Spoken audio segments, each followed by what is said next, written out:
Bienvenue sur la chaîne de la PPM. Dans cette vidéo, on va découvrir un nouveau type de fonction de référence, la fonction polynôme du second degré. Depuis plusieurs années, on étudie des processus de transformation de nombres.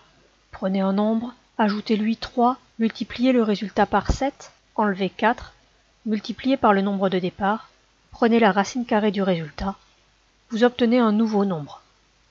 Ce type de processus de transformation, qui prend un nombre, le transforme pour obtenir un autre nombre, c'est une fonction. Le nombre de départ s'appelle l'antécédent par la fonction. La fonction reçoit généralement un nom, par exemple f, et le nombre obtenu à la fin s'appelle l'image. Si l'antécédent s'appelle x, l'image se note f de x. En choisissant un repère du plan, on peut représenter les fonctions. Pour cela, il suffit d'abord de trouver tous les nombres qui ont une image par la fonction. Il faut faire attention, car on ne peut pas diviser par 0 ou avoir un nombre négatif sous une racine carrée par exemple. L'ensemble des nombres qui ont une image par la fonction s'appelle l'ensemble de définition de la fonction.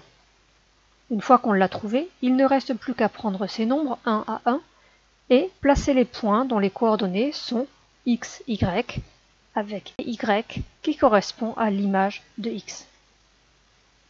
Étudier une fonction, c'est être capable d'en donner son ensemble de définition, son tableau de variation et son tableau de signes.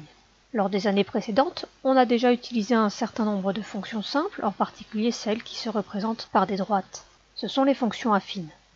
Ce sont les fonctions définies sur grand R et dont la forme générale est f de x égale mx plus p avec m et p qui sont deux nombres réels.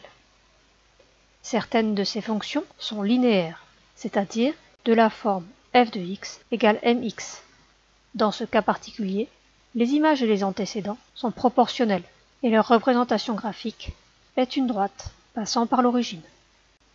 Parmi les fonctions affines, il existe d'autres fonctions particulières, par exemple les fonctions constantes, c'est-à-dire de la forme f de x égale p avec p réel.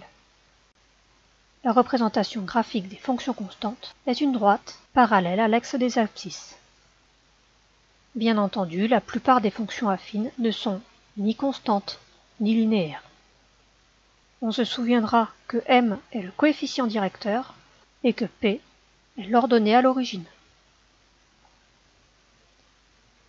Enfin, on a également étudié un certain nombre de fonctions de référence, comme la fonction inverse, qui a tout x associe 1 sur x. À tout x, non, on ne peut pas diviser par 0.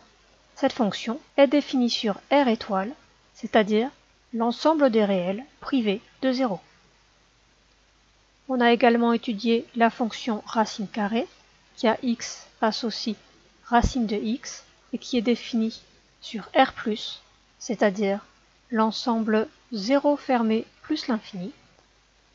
La fonction carré qui a x associe x au carré, définie sur R, et la fonction cube qui a x associe x au cube, définie sur R également.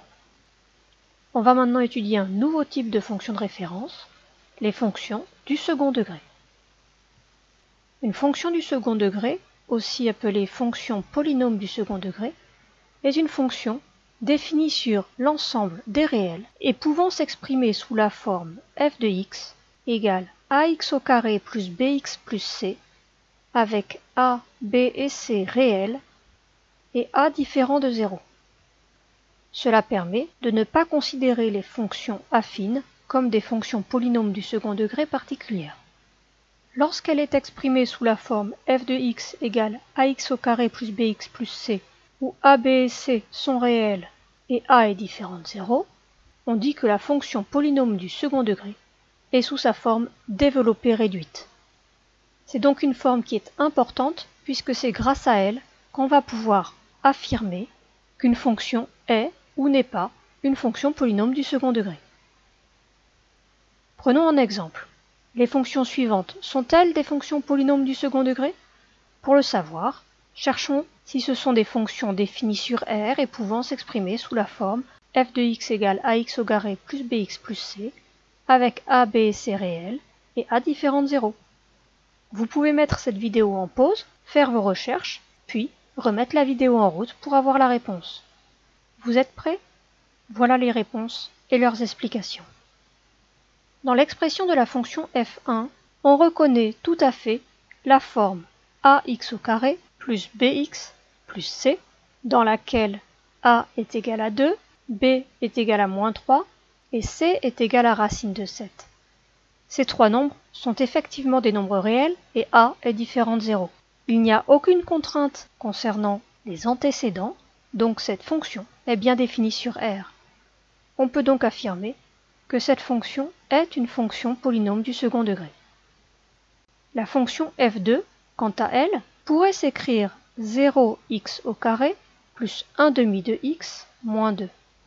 On ferait ainsi apparaître a, b et c pour avoir une expression de la forme ax au carré plus bx plus c. Mais dans ce cas, a serait égal à 0, ce qui n'est pas autorisé dans la définition. Donc f2 n'est pas une fonction polynôme du second degré. Dans l'expression de f3, on remarque un terme en x au cube. Ce terme n'est pas un terme présent dans la forme développée réduite d'une fonction polynôme du second degré. Je peux donc immédiatement conclure que f3 n'est pas une fonction polynôme du second degré. Pour f4, on ne reconnaît pas non plus une fonction polynôme du second degré. Mais attention, la définition dit pouvant s'exprimer sous la forme f de x égale ax au carré plus bx plus c. Elle ne dit pas que la fonction doit être exprimée sous cette forme. Ainsi, il nous faut développer et réduire cette expression pour pouvoir conclure.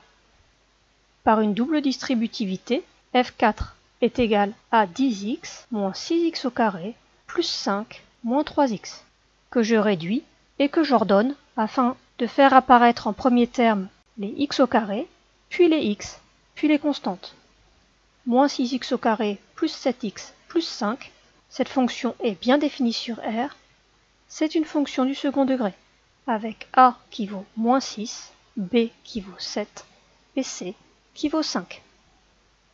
La fonction f5, elle non plus, ne ressemble pas à une fonction du second degré. Pourtant, en utilisant les propriétés d'addition et de soustraction de fractions, je peux écrire f5 sous la forme 2 onzièmes de x plus 7 onzièmes moins 3 onzièmes de x au carré, c'est-à-dire moins 3 onzièmes de x au carré plus 2 onzièmes de x plus 7 onzièmes. On reconnaît à nouveau ici un nombre a réel non nul, un nombre b réel, un nombre c réel. Et la fonction f5 est bien définie sur grand R. Ainsi, c'est une fonction polynôme du second degré. Enfin, la fonction f6.